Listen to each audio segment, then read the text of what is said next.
Hi, I'm here with Gareth talking about his entrepreneurial experiences at the University of Waterloo in the last 12 months.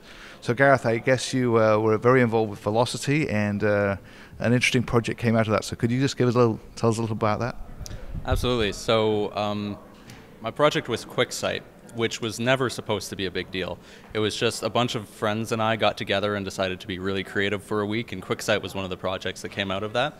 And so it kind of sat around for a little while. The idea of the app is just citations for papers and things like that. They're a pain, you got to do formatting, and it's a huge headache that can easily be automated. So what you do now is you just take your phone, you scan the barcode on the back of a book, and we email a properly formatted citation right to your inbox.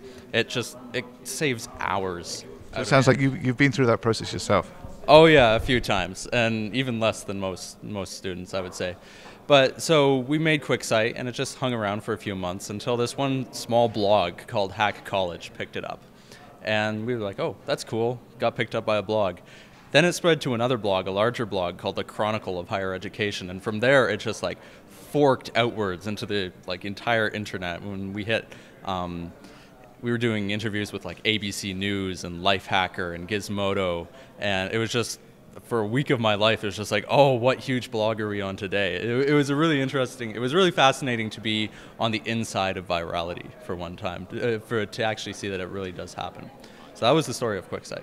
And what's happened with that now? QuickSight, we're making iterative improvements on it. We're adding more citation styles, we're finding more distribution venues for it. But it's doing really well. We have many, many users, and it's got a bright future. Okay, and so from that, I know that you become very enthusiastic about an entrepreneurial career. So, graduate this summer. What are you going to do now? I'm not completely sure yet. It'll be a startup one way or another. Either I'll start my own with some friends with an idea or several ideas, or I'll join an early stage startup around here like Kick, or possibly down in Silicon Valley like Dropbox or something like that. But it'll involve making really cool things that help people. And do you got any words of inspiration for people that are interested in their own careers as entrepreneurs, rather than going to join some of the bigger companies out there? Words of inspiration. Well, you're talking about pursuing an entrepreneurial career, Yeah, right? yeah. And a lot of people in the classes that we teach are going to go and work at a big company. Mm-hmm. So I just wonder if you've got some things, just from maybe not words of inspiration, but from your own perspective, what makes you feel that you're going to be happier? I think that's the best way I can describe it, in that type of environment than in working in a big company. In terms of being happier working at a startup, it's all about seeing results from your work.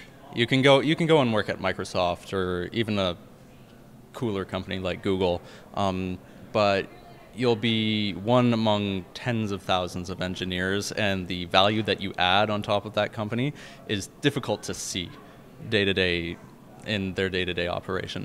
If you do a startup and you build something that just doesn't exist, you start with nothing, and then there's something at the end of that. That's an infinite improvement. And if you can build something that's really useful, seeing a lot of people use that is very meaningful and so much more satisfying than saying, "Oh, I fixed 5 bugs today."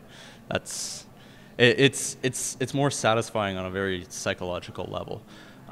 In terms of inspiration I can give to other people, I would say the number one thing I've learned is to just go build something. You don't have to wait to graduate. You don't have to wait until you have all the necessary skills. Software products are not difficult to put together, and we actually live in a golden age of, in my opinion, of open source software, and just being able to take product A, product B, and with minimal effort, mushing them together into something that's a lot more cool. QuickSight was one of those things. We took a Google book search product and we matched it up with a barcode reader, and we ended up with something of inherent value after that. And there are tons of those ideas out there right now that people haven't thought of or just haven't done yet. And to take one of those ideas and just do it is the biggest advice I can give anyone right now, I think.